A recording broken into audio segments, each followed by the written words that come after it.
All right, you guys, we'll get started in just a couple more minutes. I still have quite a few people coming in. I don't want you guys to miss anything. Thank you for your patience. That quiet tonight. Please, everyone, for now, if you can mute yourselves, and then once we get into a conversation, you guys can take yourselves off mute. Can you repeat that?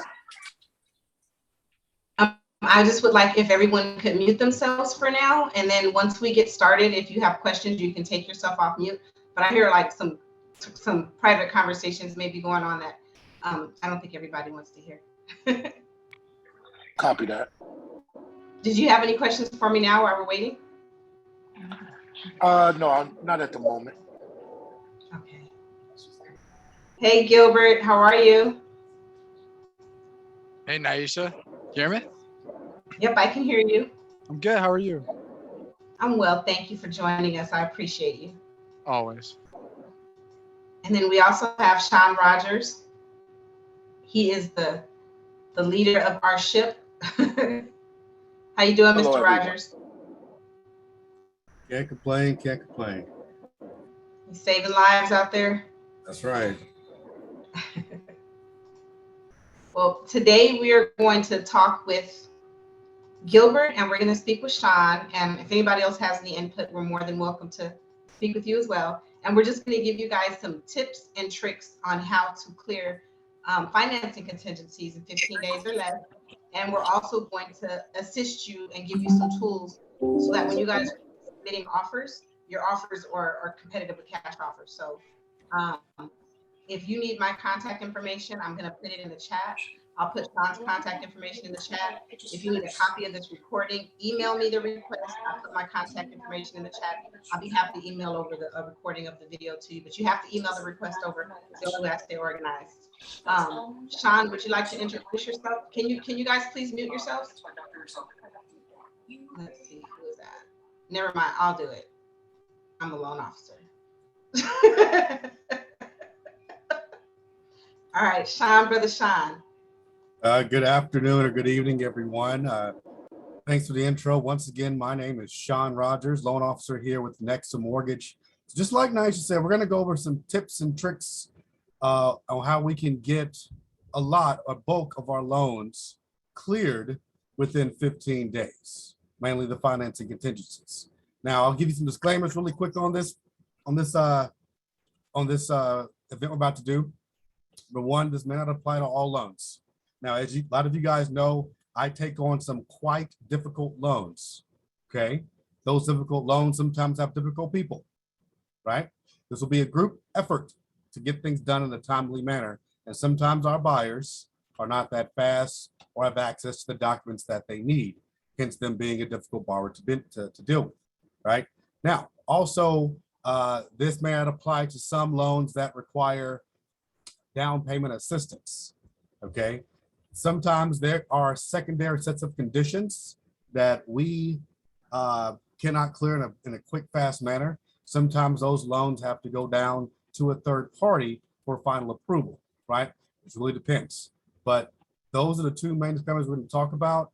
But outside of that box, right, most of the loans that we deal with or can push through should qualify for a faster clearance of the financial contingencies of the transaction. Okay, so to start, did we want Gilbert to jump? Gilbert, are you there? You with us? Yeah, I'm here. I'm here with you guys. If you want, can you give me access to share my screen, or do I already got it? Go ahead and try to share it, and I'll approve you. All right. There it is. All right, cool. Boom. So yeah, I'm just gonna jump right into it. I already had something already planned out. So I'm gonna talk. I'm just gonna jump right into it. Already planned out. Sure, echo over. Hold on, Gilbert. Yeah. We're having a hard time hearing you. Let me mute everybody. I swear by now you would think y'all had some Zoom etiquette. It's been 2.5 years. Oh, y'all. All right, brother. You're No, good to I go. did. I did. I knew how to mute, baby. I knew. Okay. I got y'all. All right, so I'm gonna jump into so why does speed matter? So I just took this from the National Association of Realtors on the confidence reports. Right now, the average days of home stays on the market is 17 days. That is, some in, maybe less in some areas and more in other areas. But that's what we're seeing. So homes are going on the market for 17 days. And as of right now, according to ICE Mortgage Technology, it takes about 49 days to close a loan, a purchase transaction, right? So we can already see there's a big discrepancy there. And obviously realtors want to get paid, borrowers want to get in their house. So I'm going to get into it. I'm going to touch on the three biggest stages of a loan. So I'm just going to start it off with, your application stage, your conditional approval stage, and then your closing stage. And I'll be going over kind of what happens in those stages and how NICE's team makes it a faster process compared to anywhere else. So what happens on the application stage? On the application stage, we really care about three things. This is going to be your credit, your assets, and your income. So once we got all three of those, there's another step, and that's just to simply disclose the file. And then at that point, you're going to get your conditional approval. So it seems very simple. And I'm going to go into a little more detail on how NICE's team makes it a little faster. So starting with credit, a lot of times realtors will hear that you got a Fannie Mae pre-approval or a Fannie Mae approval, a DO, DU approval. When's the last time someone ever heard of a Freddie Mac or LPA approval, right? It's not as common. People don't hear it as much because a lot of people don't run Freddie Mac. But the advantage that NICE's team has is they have the ability to run Fannie and Freddie, so DU and LPA side by side, and make them compete for your business, right? So Sean and Aisha are going to go with Freddie Mac because it's easier in this scenario. Maybe they require. So here's an example of it, right? So a lot of times people only run desktop underwriter or Fannie Mae, and you can see here this is approved and eligible. So maybe your preferred lender couldn't even do this loan, right? You sent it to Nisha and Sean. Now they're going to run this, and maybe DU's not accept eligible, but they got approved. They got this loan approved, and then also they even got an appraisal waiver on top of that. So that's how we do it. That's how they speed up the process on the credit approval stage to find the least path of resistance. And now for assets and income. So here's a big one that I want everyone to pay attention to. So most of the time when you need to collect assets and income, you don't know what's going to happen because you gave it the balls in the borrower's court to collect their W-2 and their pay stubs and their bank statements, right? And you really don't know when they're going to get back to you. So the way that Naisha and Sean speed it up is they have access to technology that's called account check. So they literally send a link out to your borrower, and they can verify their income and employment and their assets on day one, right? So what that looks like, they send them a link, and then it has them log in, right, to their accounts, and collects 2 years of pay stubs and W-2s automatically. So now you don't got to deal with your borrowers chasing those down, right? Taking up another 3-4 days potentially. And then also securely logs onto their bank account. Obviously they log in, and it pulls 2 months of bank statements from there. So this speeds up the process so we don't have to wait for these documents because, it's an unknown variable that could take, X amount of time. You never know. And then disclosures. So they have the ability to send out disclosures with the click of a single button. And, the borrower just goes in and they just simply e-sign their docs. It's a very simple process, nothing like breaking technology, but it's simply how fast it takes them to get here compared to everybody else. So, I'll actually give you guys an example of what it looks like comparing Naisha's process for the application approval compared to everybody else's, right?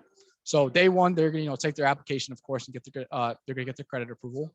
Now, this is the other lender I'm explaining. So the borrower is going to be looking for their pay stubs and W-2s at this point. We don't know when. They're going to send in bank statements, but for some reason they didn't include the last page that was blank, even though everyone knows we need them, even though they probably reminded them to need them. So now they got to go back, get them again. So now we're probably looking at maybe day 3 or 4 in the process, right? Now we're gonna disclose the loan. They're gonna order their appraisal. They're ordering their appraisal on day 5, right? Keep that in mind. They're ordering their appraisal on day 5 and they're disclosing on day 5, right? They get their loan set up and their loan is conditionally approved day 6 or 7. Okay.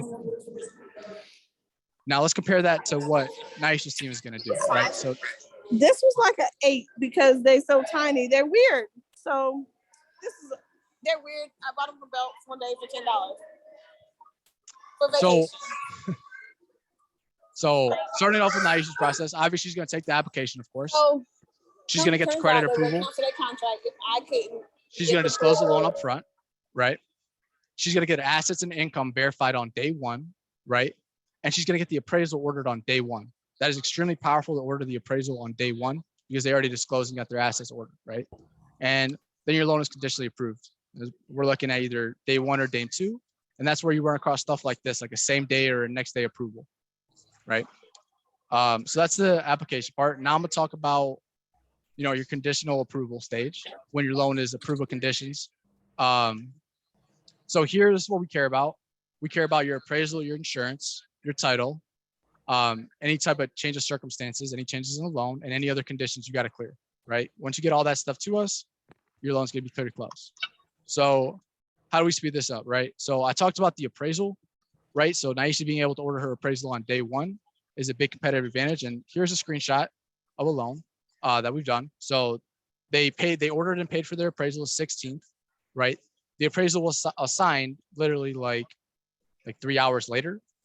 They got the inspection completed 4 days later and sent back to us the 24th. So it was like barely a week for the appraisal. So the best part about, the most important part about this is the fact that they order it on day one, like compared to everywhere else, taking a long time to order it. And insurance and title. So like I said, when you deal with third parties, there's unknown variables that you deal with. So to eliminate those for them, they have a team internally here at UWM of almost 1,000 team members that they have to rely on for processor assist that's going to collect these documents for them, right, to speed up their process. So we're already collecting insurance and title on their behalf. Now here's a weird one, change of circumstances. So according to Fannie Mae, every loan has 4 change of circumstances on it on average. So what a change of circumstance is anytime you have to change the loan amount, the appraised value, the sales price, right? And the reason I'm bringing this up is because every time you do a change of circumstance, it is a 24 to 48 hour process for them to process it and redraw their docs, right? Now, the difference with Naisha is that when she works with us, all this stuff is done automatically, right?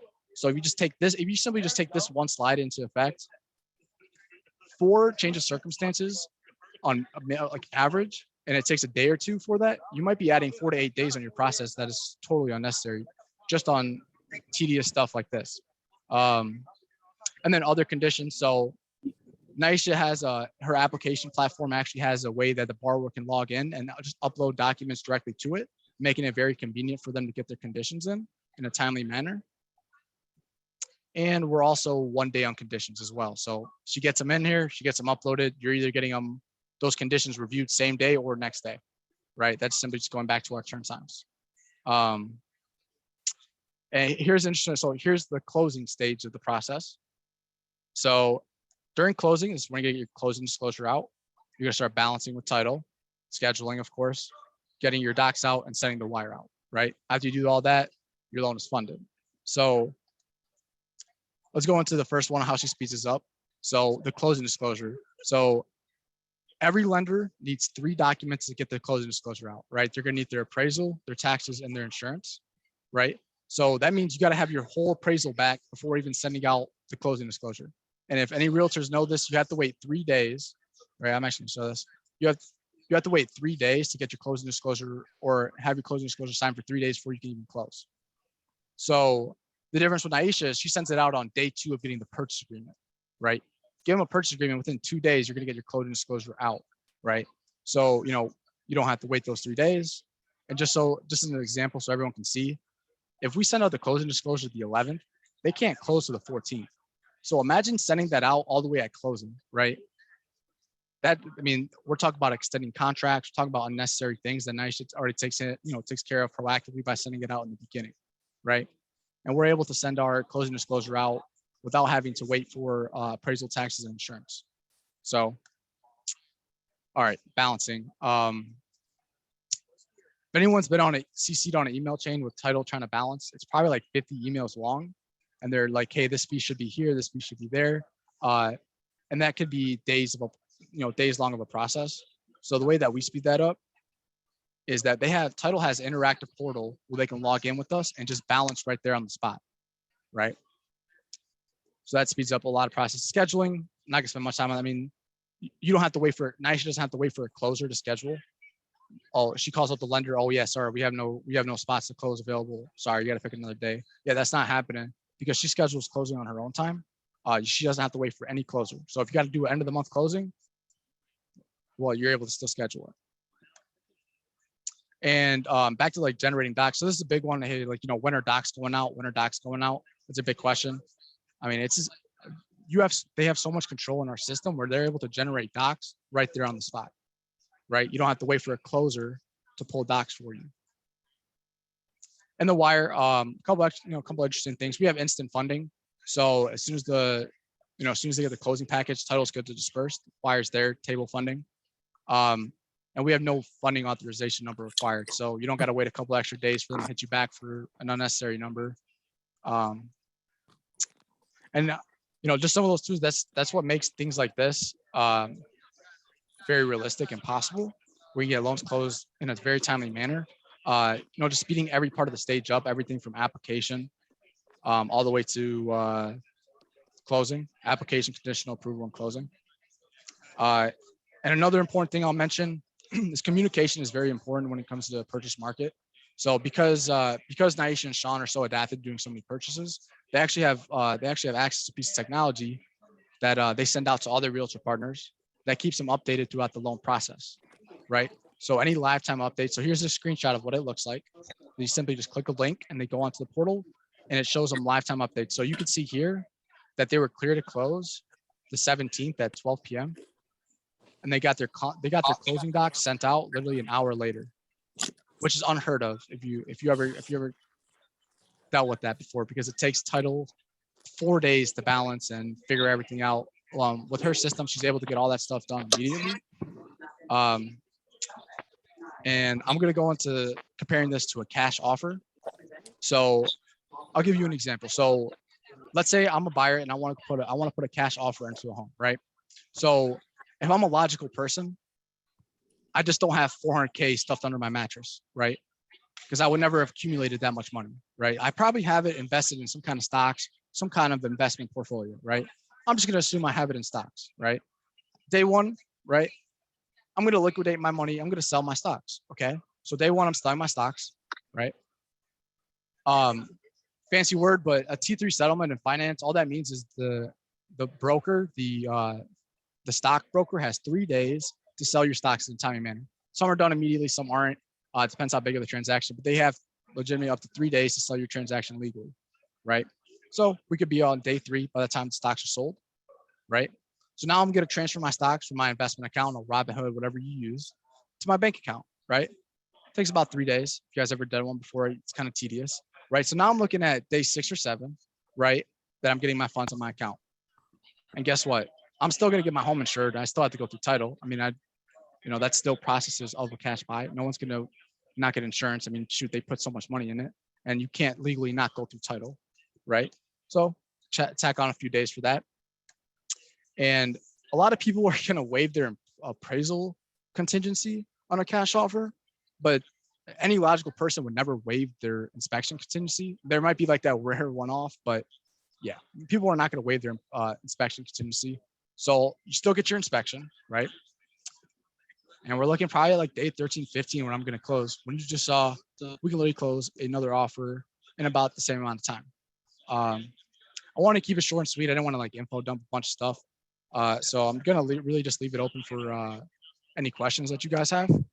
Yeah, unless Naisha or Sean have something to add at this point.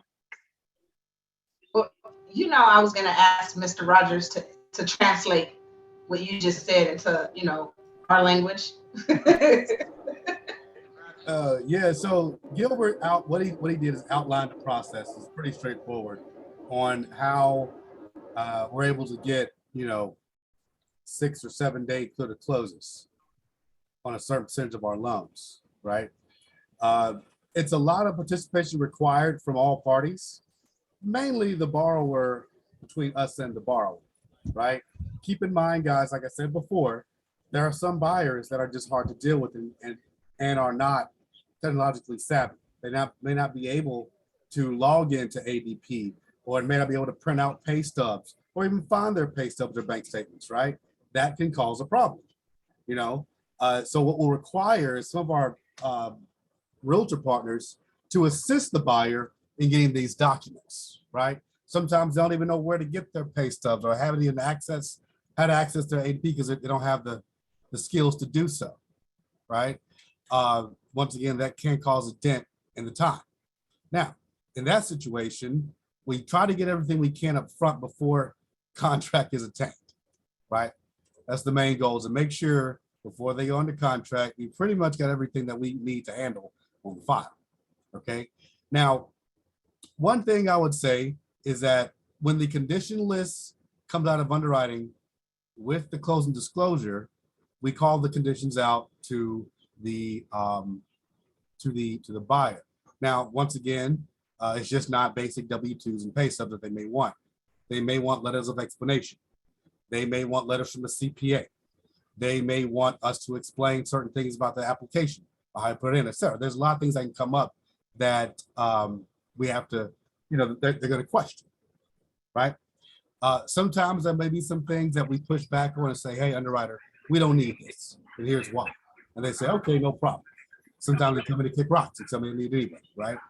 But once that condition list comes out, day one, we reach out to the borrower and say, hey, I need X, Y, and Z from you, and here's how we get it. Okay, we'll walk them through it. Now we may have to lean on you guys to help cure whatever the conditions are. They may not know how to get it. You may know how, right? Sometimes some of our loans can be extremely heavily conditioned.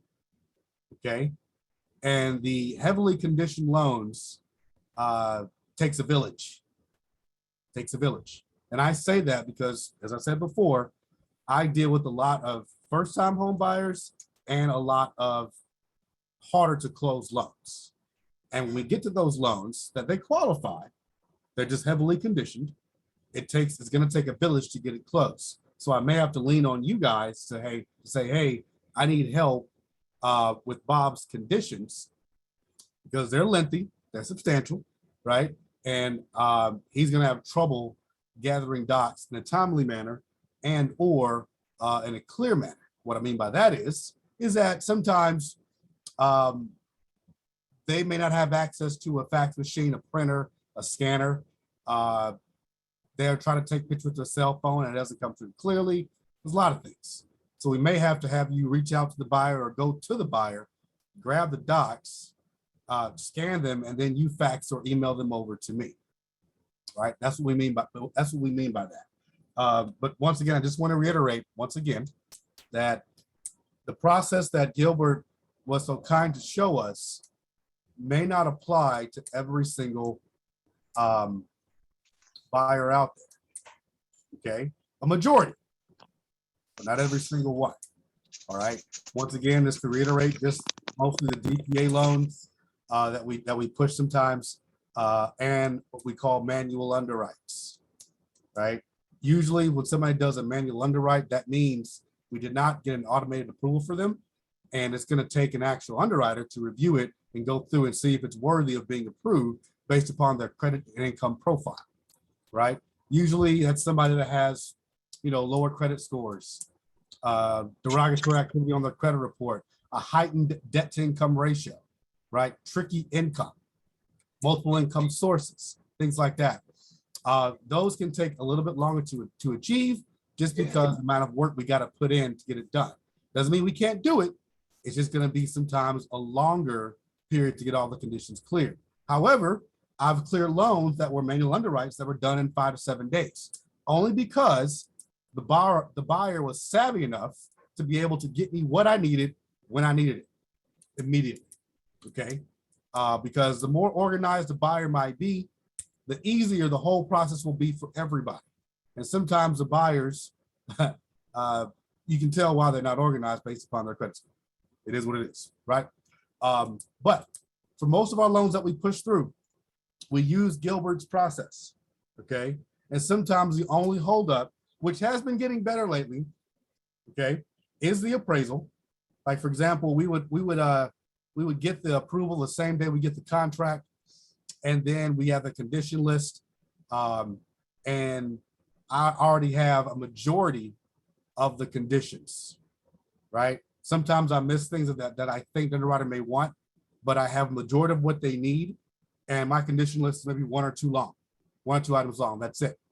And I just have to sit back and wait for the appraisal to come back.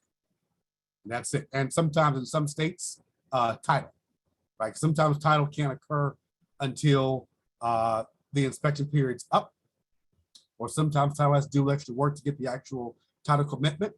But in most cases, in most states, most of my loans are going this way, outside of my manual underwrites and my DPAs. Now, when we do get a borrower that has a heavy condition list, what we hope that you guys will do for us is help us, right? So when we call out the conditions to our partners, we will list you as a carbon copy on the email about what we'll need from them, okay? In layman's terms. We're not gonna put or copy and paste what the underwriter's condition list is. We'll break it down so it's understandable, because sometimes they talk, a different language, right? And that'll happen on some of the more heavily conditioned loans. Now, the ones that are light, you will never know about it. All you'll know is that we got the CD out day one, and now we're waiting on the appraisal. That's pretty much it, right? Outside of that, what questions can I answer for anybody? Anyone have any questions for me? Well, there was one bonus that we were going to give them, and we were going to have you and Gilbert kind of teach the real estate agents how to make the offers that are financed as strong as cash offers. So what tips and tricks can you give the real estate agents on these types of things? Gilbert, do you have a Bolt presentation handy? I do not have a Bolt. Well, I might have some slides on it. But I can quickly let's see if I can drag myself onto the screen. Oh, there we go. Yeah, I can quickly explain what Bolt is. So essentially, anytime you get a loan, you essentially need a property address to get it underwritten and conditionally approved, right? The thing with Bolt is this will allow you to get a conditional approval in about 30 minutes. And when you get a conditional, it's really smart. It's like when you'll upload all your documents, it's going to simply read everything for you, and it's going to spit out an approval letter. It's like a full approval letter. It's like underwritten for income and assets. So you give that, you submit that with any of your offers. Your offer is very good because it's one, you have a conditional approval, not a pre-approval, a conditional approval from the #1 wholesale lender, #1 purchase lender in the country. So that already holds a lot of weight. And on top of that, we already know our conditions up front. So Sean and Naisha are probably, in their processing team, are probably doing the due diligence of grabbing these documents while they're still putting the contract in.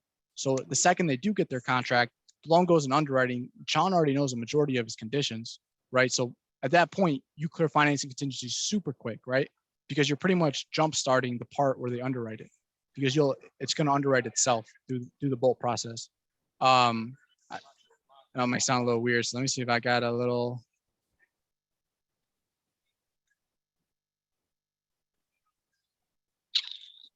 Let's see if I got this. I do. All right. Let's see if it'll let me play it. 1 second.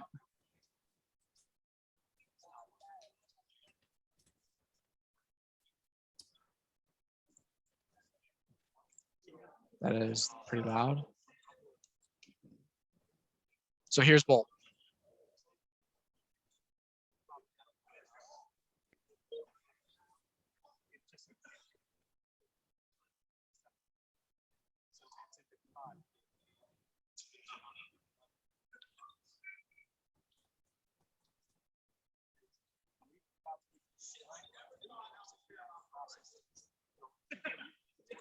Just to explain what's going on here so it doesn't look too weird. when they upload their documents, there's like AI on here that's reading all these documents and calculating the income for them, right? So it's very next level. It's very high level technology.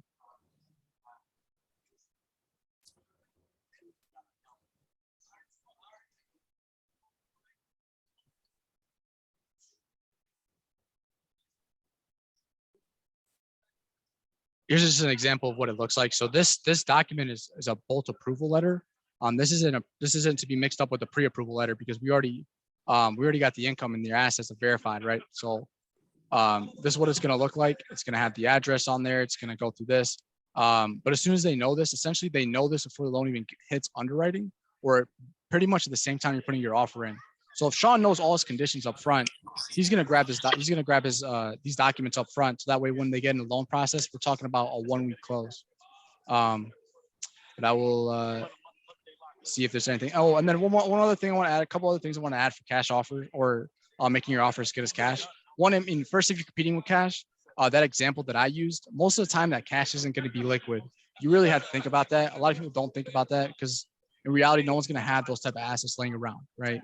No one just wins the lottery and, decides to have those assets laying around. A lot of people are financially savvy and they like get to that point because they know it make their money work for them. So, that's one thing you always want to ask. Hey, if I'm competing against cash, is the cash liquid? Because that process that I explained where I had to liquidate my stocks is a real thing.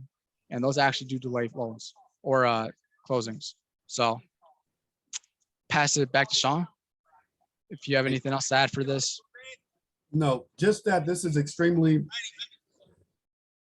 handy in knowing exactly what underwriter is going to ask for, right? Now, in some situations, underwriter may pick up something that the AI didn't catch, but in most cases, the ones that I've done are mirror image of this, right? So outside of that,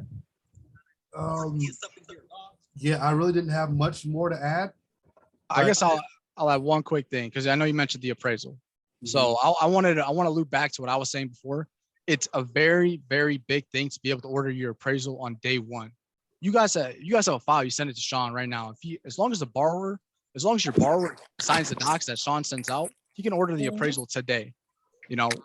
So that speeds up the process a lot because you want to order your appraisal as soon as you can. And if you have to wait till day 7 to order your appraisal, you're already a week behind, right?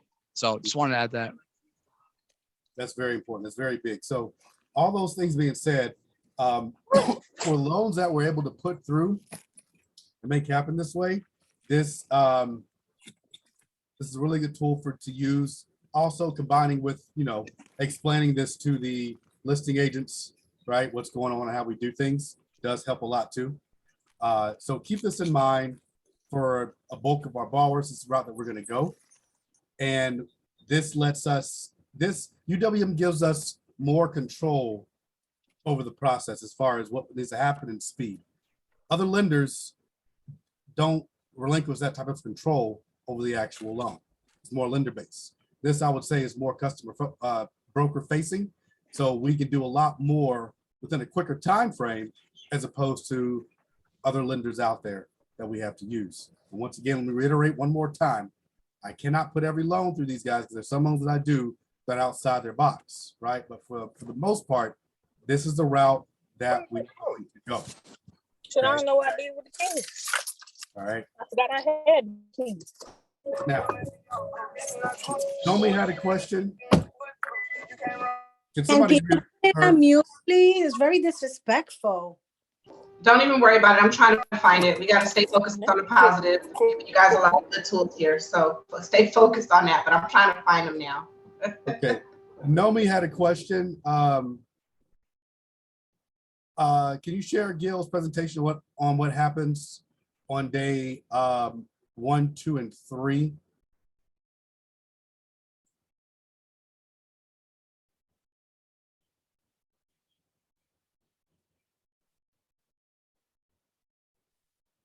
My bad. So are we talking about this right here? So I think Sean, this would be really good for Sean to explain. So I'm actually going to put all this up so you guys can see. So just so I know there's a lot of info here, but I'm really just comparing everything down from here. This is Sean and Aisha's team right here. Day 1, day 2. This is everyone else right here. So borrowers, so when you leave it up to the borrower to look for the pay stubs and W-2s, this is really an unknown variable, but I'm saying 3 to 4 days because you never know when they're going to get back to you. And then bank statements being missing. I don't know, Sean probably dealt with this before where a borrower forgets to include one page of their bank statements and they have to go back and get it again. That's more time. But Sean, I'll let you touch on this part over here. I think this is what she was referencing, right? Yes. Is that right, Nomi? So yeah, so with other lenders, you know, you're looking at day 3 and 4. Let's just say I get a contract out of the blue and I haven't gotten these things up front, right? Or I haven't pre-qualified the buyer for any odd reason. It may take them 3 or 4 days to get me what I need. And when I do get what I need, I would say about 70% of the time it's incorrect. And I got to have them go back, give me the correct documents, right? Which can take another 2 or 3 days. Now, in most cases, the buyer also doesn't understand or doesn't have a sense of urgency in the transaction. They just don't, because they don't do this business. That sense doesn't come until the very last week of the process. Okay, that's when it comes for whatever odd reason. I usually get, once again, everything I need up front, but with other lenders, once again, day 3 or day 4 is when I usually get everything from the buyer. Now, if we go to the other process, if you look down where it says day 1, everything is done in day 1, right? Everything is done through day 1, right? And then day 2, or sometimes day 1, we have the approval, same day approval. Same day, next day approval. Right, exactly. So also in a 24-hour period, it could all happen. And also that CD goes out too at the approval, right? Usually with other lenders, we have to have the appraisal back before the CD can go out. And that's huge, guys, because we know that sometimes appraisals in certain areas, depending upon appraisal workload, loan type, etc., distance from the appraiser's house, it depends on how busy they are and when I get it back. But I can get the CD out pretty much day 1 with UWM. A great, no, you made a great point. I think since Jessica asked it, and it kind of includes both of them, we use account check on every loan. Like what Sean was mentioning, yes, if they're, you can't really do technology savvy things like this if the borrower isn't technology savvy, right? But you know, as we're stepping in, most of the buyers right now are millennials, right? So I mean, hopefully they can log into their bank account online. But we prefer to do this all the time because what she was talking about, what happens on day 3 to 4 compared to what happens here. When we send this out and the borrower just simply fills in, logs in, right? I know it's not going to happen 99% of the time because maybe one-offs, they don't know their logins, etc. But we'll literally get this on day 1. So we'll get this account check and then we'll get the pay stubs and W-2s where you don't have the borrower run, try to find this because sometimes you leave it up to the borrower and they're giving you some random document that Sean didn't even ask for. But yeah, we try to use account check on every loan. Right.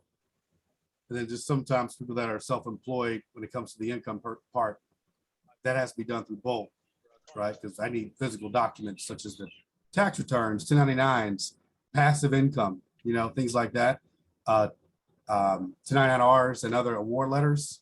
But in most cases for our standard wage earner, this is usually the way to go. It's usually the way to go. All right. Any other questions for me? Anything else that I missed or we're unsure about? Anything at all?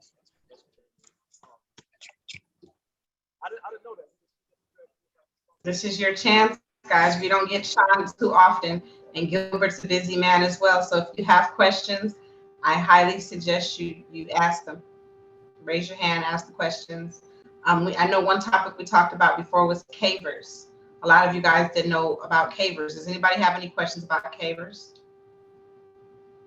You should probably explain what cavers is also. So anytime we're doing a federally backed government loan, your FHAs, your USDAs, your VAs, right? there's I would call it an internal collection system that the government uses to keep track of their bad debt, right? The biggest offender of that is student loan debt. And number two is debt from military service, i.e. somebody had some kind of military account, they didn't turn their gear in, sometimes they lost weapons, whatever, that can be charged off to the veteran. A lot of student loans that appear on CAVers are usually quite old. What I mean by old, I mean 15, 20 years old. Because in most cases, unless they've done some heavy credit repair, I'm going to catch it up front on the credit report. Okay, guys, please tell your buyers that just because they got debt taken off their credit report, that's government based, doesn't mean I'm going to miss it on the backside of it. Okay, it's good with the credit score. I'm going to jockey for that, but on the backside, I'm going to catch it with CAVers. All right. There's a couple of ways to clear CAVers. Now, we try to get a clear CAVers up front, if at all possible, okay, before we go under contract. There are always telltale signs on the credit report that they may have a CAVers alert on file. Even though it may show a zero balance, sometimes I can see certain things and let me know that, hey, at one point in time, this loan went sideways. This loan was sideways, and I may have to rectify it, right? But we try to get a clear CAVers up front too with our loans. And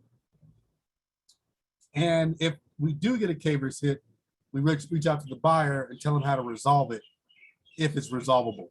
In most cases, it's usually just getting into a payment arrangement with the federal government or paying whatever's due, in full, or trying to take the loan out of FHA into conventional or a non-qualified type mortgage that doesn't run any kind of CAVers reports. Okay, but yes, we do try to get CAVers up front before we get deep into the process. A lot of lenders do that, before the appraisal is ordered, because you cannot get a case number without a clear CAVers.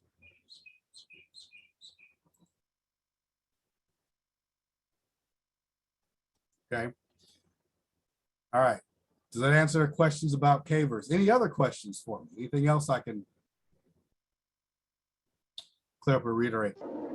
So our team is licensed in Illinois. We're licensed in over 30 states. And if we're not licensed in the state, we can definitely refer you to a loan officer. So if you need to reach out to either one of us about any loan scenarios, I suggest you reach out to Sean.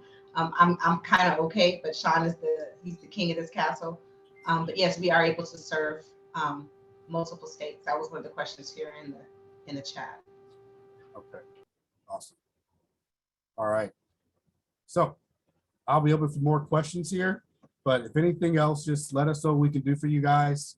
Once again, I will be reaching out to our Realtor Partners once we get new contracts in and reviewing the condition list with them. Now, I'm not asking you guys to be loan officers by any means, right? But I just need you guys to know what we're facing, right? What we're dealing with here to get conditions cleared. And sometimes, being that the realtors, you guys are the quarterback of the transaction, right? Everybody's going to do what you say. Sometimes if I tell a buyer to give me X, Y, and Z, they may give me attitude, and they may run to you and say, why does Sean need that? You're going to say, well, because Sean asked for it.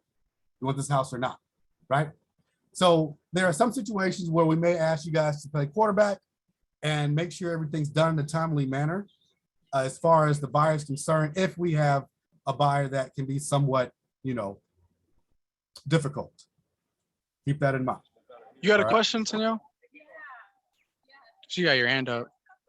Yes, I do have a question. So it's unrelated, but I've quite a few buyers that they get a little upset because they're pre-approved for not a lot. From what I was told, if they pay down more debt, it can actually increase their pre-approval amount. Is there a tool you all can use to kind of gauge how much they need to pay down to get to a certain amount, or no? Of course, yeah. So we would just look at their liabilities after we verify their income, right? And give them a number based upon what those payments are on their credit report. Now, keep in mind, some of our buyers don't have a lot of income and have a lot of debt. And it's harder to, it's hard to work with, I would say it's easier to have them pay down debt as opposed to go out and make more money, right? But yes, to answer your question, Tanil, yes, we can show them within reason, you know, what they need to pay down. Some cases, a lot of the culprits these days are car payments. I read a report, the average car payment is like close to 700, 800 bucks now. That's a lot of money for an average car, right?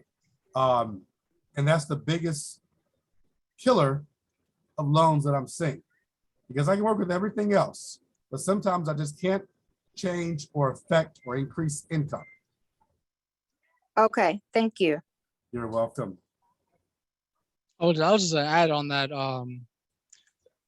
The reason you probably want to go to Sean for these, to see if you can get qualified for more. One, if you guys don't know, working with a broker, they have access to cheaper rates than retail and wholesale or any retail channel. So you're going to a bank or something, and they have you at a 6.875, right? Like I don't know, whatever local bank, credit union, right? Now you go to Sean.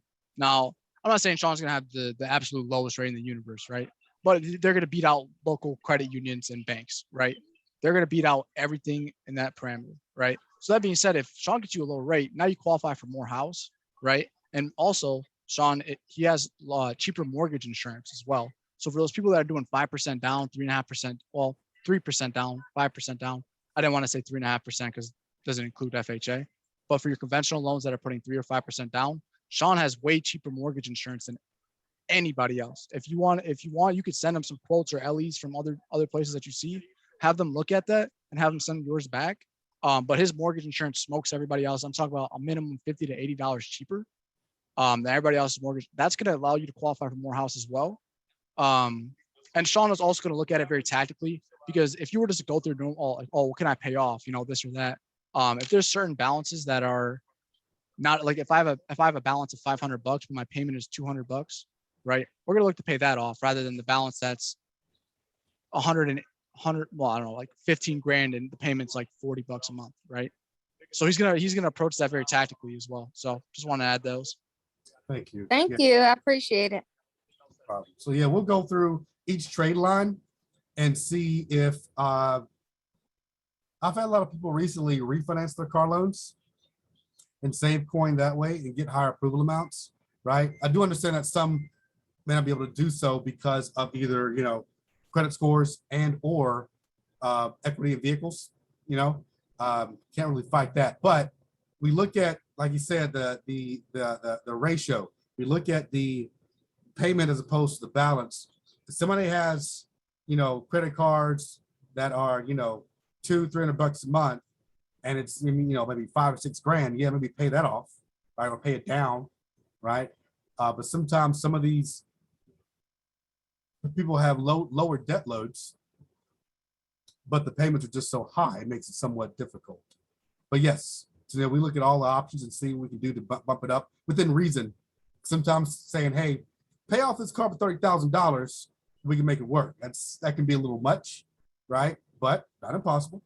Or a lot of times what I've done, I've had people sell their car to somebody else to get the note out of their name, right? That vehicle is sold, no longer responsible for it, and I can remove that debt from the obligation, thereby increasing their purchase price a good bit. It depends upon how flexible the borrowers could potentially be.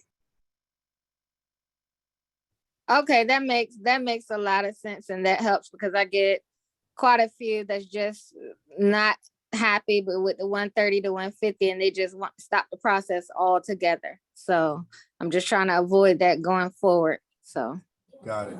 Understood. That makes sense. Makes sense. All right. Any other questions for me I can answer? Hey, Sean, real quick before we wrap up, can you just kind of touch on down payment assistance programs just a little bit? Yes. So for our DPA programs, keep in mind being that we're brokers, there are a lot of state, county, city regional programs we do not have access to because they don't allow brokers to touch it yet. Okay. There's a lot out there that don't allow brokers. They just allow what they call retail lenders, your Movement Mortgage, your Cardinal Financials, your Guild Mortgages, people like that, the retail shops, which usually has higher prices and higher rates to go along with that. They can do those types of loans. Now, I do have some that are able to touch on the wholesale side, which is us, and retail side. Okay. One of the biggest ones that I push through is the Genoa program, which is, from what I've seen, one of the most flexible ones out there. A lot of the DPA programs that I see that are state, county, city-based, they have debt ratio caps, which can severely limit, right, what they can qualify for. Let me give you an example. There are some programs in Georgia that only give you a max of a 36% or a 41% debt to income ratio, to whereas FHA and the ones that I have can go up to 56.99% or whatever the automated underwrite allows. Okay, that can give the borrower an extra sometimes $60,000 to $80,000 in purchase power. Okay, I haven't ran across a lot of first-time home buyers that have a debt ratio beneath 45%. It's just not out there. A lot of them usually have higher amounts, which can automatically push them away from a lot of the state, regional, and local-based DPA programs. Also with grants too.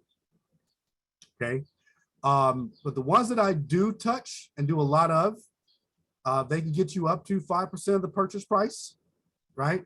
And they can be either repayable or non-repayable, right? So what I mean is that we have some that gives you, 3.5% assistance. So the money for the down payment, but not money for the closing costs, right?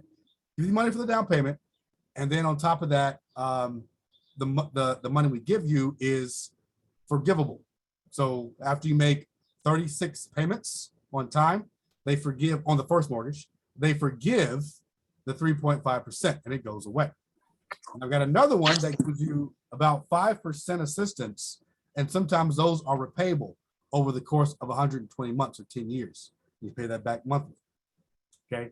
But there are, once again, there are some that I do have access to. But keep in mind, most of those have very strong, from what I've seen this year, been a lot of changes, very strong debt to income ratio restrictions on those, thereby disqualifying sometimes a good bit of the potential home buyers.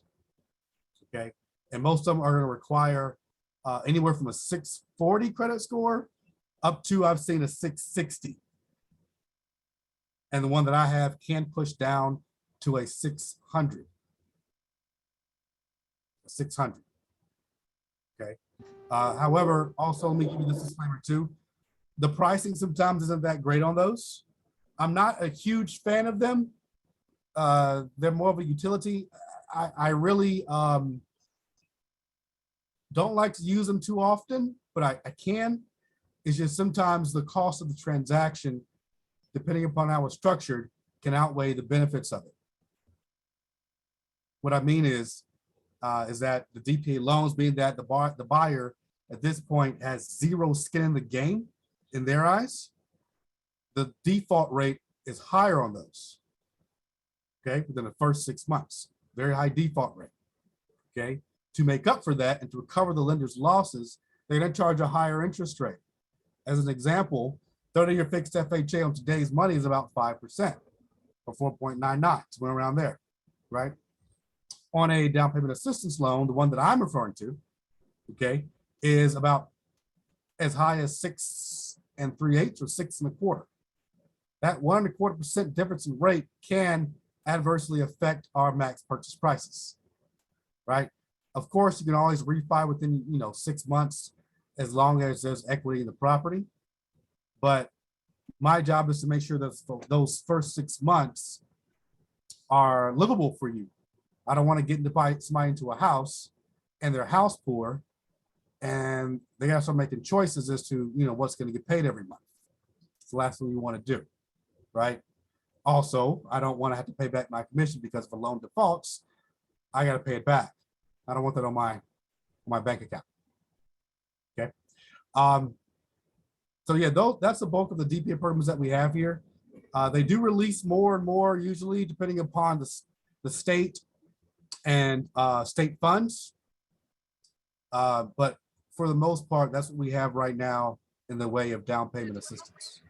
Want to add gift funds? Just gift. Everyone knows that you can use gift funds as well from any family or relative. That I'm sure will make everyone will get you a lower rate, but also save you a lot of time in that transaction as well. So just FHA loans, you can do 100% gifts. So Thank you, Gilbert. Yes. Let's see. Someone asked, what's the name of the DP program you use with the lower credit score? That is the standard Chinoa. And then Glenda, what would you like to know about the N word? She's asking about NACA. Oh, okay.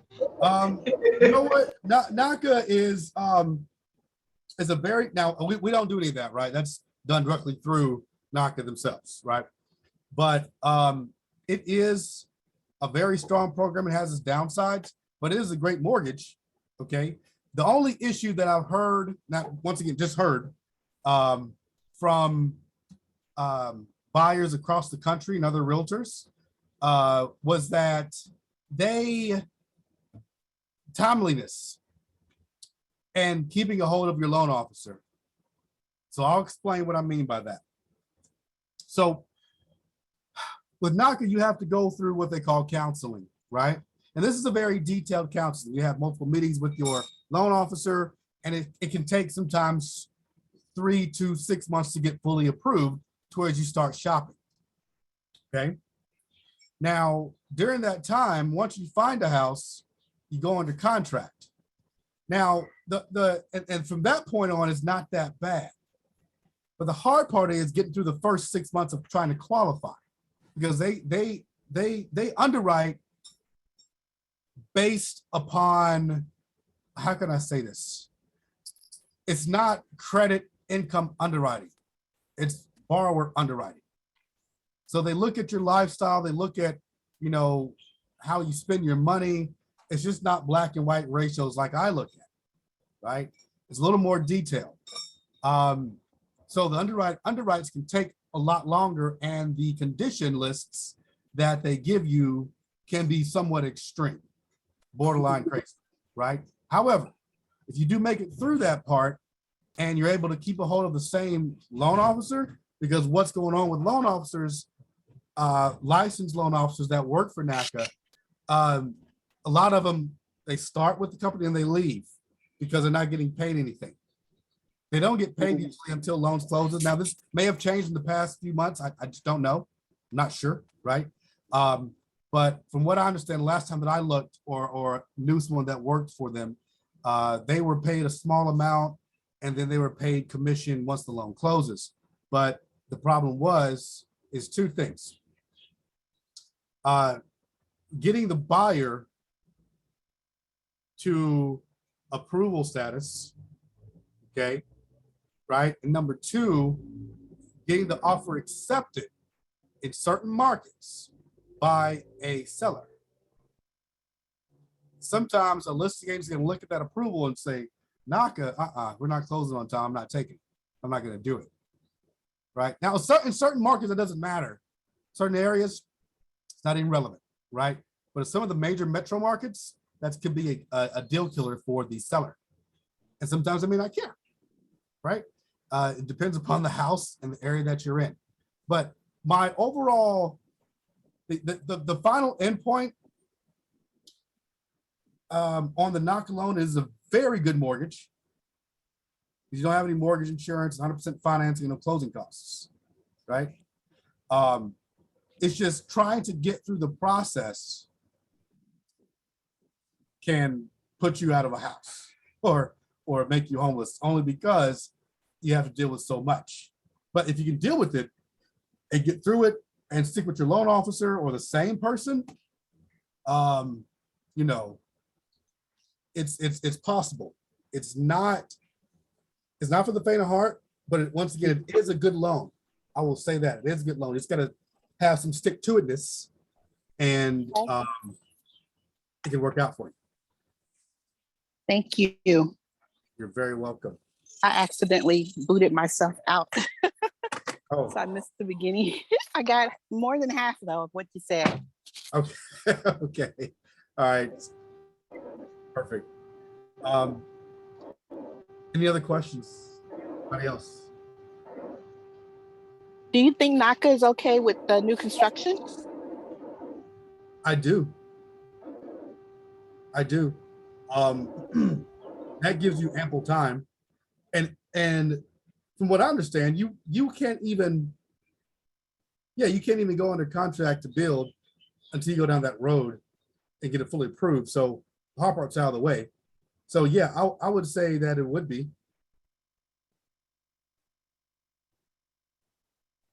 Thank you. As long as the builder accepts it. And I think the last time I looked, NACA had a list of builders that they used or have relationships with. What are some of the challenges with NACA? Because you made it sound like a wonderful program, but I absolutely cannot stand the NACA program. The challenges that I see, hold on one second. The challenges that I see that I have ran across with them in the past, I would say 24 months is just employee turnover. That's one of the biggest things. It's number one, employee turnover. Okay, here's what happens. Hold on one second. Here's what happens. What happens is that a loan officer picks up your file. Okay. He picks your file up, and then he goes through it and has you get conditions, clear them out, or whatever, and get them back to him. Okay. Somehow in the mix, what you just sent into this loan officer gets lost in the sauce. Now you got to go back, get those same docs again, and redo it.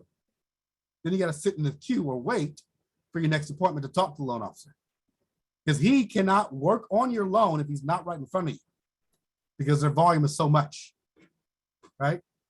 He can't touch your loan or even look at it, run AUS, run numbers, etc. From what I understand, until he's sitting right in front of you on your appointment date, which your appointments can be spaced 2 weeks out from each other or more, depending upon the volume of the shop and the amount of staff they have available, because they also cannot work overtime like we can, right? So the drawbacks, I would say, is just getting from month 1 to month 3 or 4 the full approval, because it can take forever, right? Just that part. And then the next thing is getting the offer accepted, depending upon what part of the country or what market you're in right now. Now, if you can bypass those 2 things, it's great, right? And sometimes people don't have the 3 to 6 months to wait to buy a house. Some folks' leases are up in a month. They got to be out in a month or 2 or whatever, right? And they can't go down that road. So it's not for everybody. I would say it really depends upon your patience and your scenario and your situation. Some of the main things there. Did that answer the question, Aisha? Yeah, I'm sorry. You know, I'm a little difficult. Thank you for your patience. I think that's it. It's been over a little bit over an hour. Unless anybody has additional questions, if you guys can think of something, I'm sorry, my gardener decided to get here. It usually comes at 8 a.m. If you guys have any questions or anything you can think of, feel free to call either one of us, or email us or text us, however you're more comfortable communicating. We are here as a resource to you. We are here as a resource to our buyers. We look at ourselves as servant lenders. We're not here for the get rich part of it. We're blessed because we take care of people and we know what our purpose is. So if you guys have anybody who needs a little extra help, they don't understand the process, they're feeling a little insecure, have them reach out to me. I'll explain everything to them. If you need some help or you have additional questions, we're here. Use us, but don't misuse us. Watch out. I thought you was going to play with, no, you got to sit down for a minute. That's right. Yeah, you know what? I want you to be respectful to me. All right, You messing up everybody. your hair Have a some good more, night. huh? I ain't gonna be able to take you nowhere until Nani get back, huh? She comes back after the weekend. I'm so nosy. I'm still listening. Me too. I just